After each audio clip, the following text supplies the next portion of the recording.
دوستو ہمارا آج کا ٹاپک ہے مایوسی۔ توقع بھی عجیب چیز ہے۔ ہم ہر ایک سے توقع وابستہ کر لیتے ہیں۔ امیدیں پوری نہیں ہوتیں تو روتے اور شور مچاتے ہیں کہ ہمارے کیے کا بدلہ نہیں ملا، اور امیدیں مایوسی میں بدل جاتی ہیں۔ توقعات دنیا اور اپنے جیسے لوگوں سے ہوں تو مایوسی ہوتی ہے، مگر اللہ کی ذات پر توکل ہو تو قادر المطلق ہستی بے نیاز ہے۔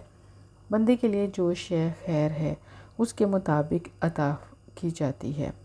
ہمارا حال یہ ہے کہ جب ہم اللہ پاک سے مانگتے ہیں تو یہ چاہتے ہیں کہ مطلوبہ وقت پر کام ہو جائے، یہاں پر بھی اپنی ذات کو اہمیت دیتے ہیں، اور جب صبر سے کام نہیں لیا جاتا تو مایوسی کا غلبہ ہو جاتا ہے۔ دوستو، اللہ کے خزانوں میں کسی شے کی کمی نہیں ہے، وہ وقت پر عطا کرتا ہے۔ سورۃ اخلاص میں اللہ پاک کی صفات بیان کی گئی ہیں۔ اللہ ایک ہے اور اللہ بے نیاز ہے۔ دوستو، ایک صفت ایسی ہے جس میں مخلوق کا تعلق اللہ سے قائم ہو جاتا ہے، اور وہ صفت بے نیازی ہے۔ آدمی جب مخلوق سے بے نیاز ہو جاتا ہے تو کبھی نا امید اور مایوس نہیں ہوتا۔ جب تک لوگوں سے توقعات وابستہ رہیں گی، زندگی خوف اور غم کی تصویر ہوگی۔ مایوسی وہ حالت ہے جس میں انسان نافرمانی اور انکار میں داخل ہوتا ہے، لیکن محفوظ رہنے کا طریقہ ایک ہستی کے ساتھ نیاز مند ہو کر بے نیازی ہے۔ اللہ کی مرضی پر بھروسہ کرنا، یقین رکھنا کہ اللہ پاک کا چاہنا ہمارے لیے بہتر ہی بہتر ہے۔ یہاں سے بے نیازی شروع ہوتی ہے کہ بندہ اپنی خواہشات سے بے نیاز ہو جاتا ہے اور اللہ کی رضا کو اپنی رضا بنا لیتا ہے۔ بے نیازی یہ ہے کہ بندے کے پاس اگر کچھ بھی نہ ہو تو کسی چیز کی کمی اس کے سکون کو متاثر نہ کرے۔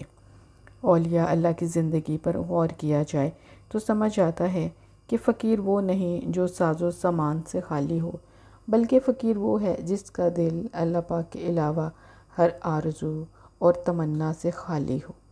اللہ کے دوستوں کی زندگی مشکل راہ ہے۔ رسول اللہ صلی اللہ علیہ وسلم نے فرمایا، جب سے مجھے 4 باتوں کا علم حاصل ہوا ہے میں ہر چیز سے بے فکر ہو گیا ہوں۔ لوگوں نے پوچھا وہ کون سی 4 چیزیں ہیں؟ تو آپ نے فرمایا، ایک یہ کہ میں نے جان لیا ہے کہ میرا رزق مقدر میں لکھا جا چکا ہے، جس میں نہ کمی ہو سکتی ہے اور نہ زیادتی، لہٰذا زیادہ کی خواہش سے بے نیاز ہوں۔ دوسری یہ کہ میں نے جان لیا ہے کہ اللہ کا مجھ پر حق ہے جسے میرے سوا اور کوئی ادا نہیں کر سکتا، لہٰذا میں اس کی ادائیگی میں مشغول ہو گیا ہوں۔ اور تیسرا یہ کہ میرا کوئی طالب ہے، یعنی موت میری خواستگار ہے، جس سے میں راہ فرار اختیار نہیں کر سکتا۔ اور چوتھی یہ کہ میں نے جان لیا ہے کہ میرا کوئی مالک ہے جو ہر وقت مجھے دیکھ رہا ہے، اور میں اس سے شرم کرتا ہوں اور نافرمانیوں سے باز رہتا ہوں۔ بندہ جب اس سے باخبر ہو جاتا ہے کہ اللہ پاک اسے دیکھ رہا ہے تو وہ کوئی ایسا کام نہیں کرتا جس کی وجہ سے اسے اللہ کے سامنے شرمسار ہونا پڑے۔ جب آدمی اللہ پاک پر بھروسہ کر لیتا ہے تو وہ اللہ کی حفاظت میں آ جاتا ہے۔ اللہ تعالیٰ پر بھروسہ کرنا دانش مندانہ روش ہے۔ دوستو، اللہ سے بہتر ہمارے لیے کون سوچ سکتا ہے؟ خود کو اللہ کے حوالے کر دینا چاہیے۔ اللہ کا کرنا ہمارے حق میں بہتر ہوتا ہے، اور ہمیں اپنے ذہن کو اس پیٹرن پر قائم کرنا ہے جس میں مخلوق سے بے نیازی اور اللہ سے راز و نیاز ہو۔ جو اللہ سے غافل نہیں وہ دنیا سے بچا ہوا ہے۔ اپنے ذمے ہر فرض کو پورا کریں۔ ہمیں دنیا میں حقوق اللہ اور حقوق العباد کے لیے بھیجا گیا ہے، جبکہ ہم اپنی خواہشات کی پرستش میں مصروف ہیں۔ جس وقت غلطی محسوس ہو جائے معافی مانگ لیں، اور معافی کے ساتھ راستہ تبدیل کر لینا چاہیے، کیونکہ غافل کو اللہ کا قرب عطا نہیں ہوتا۔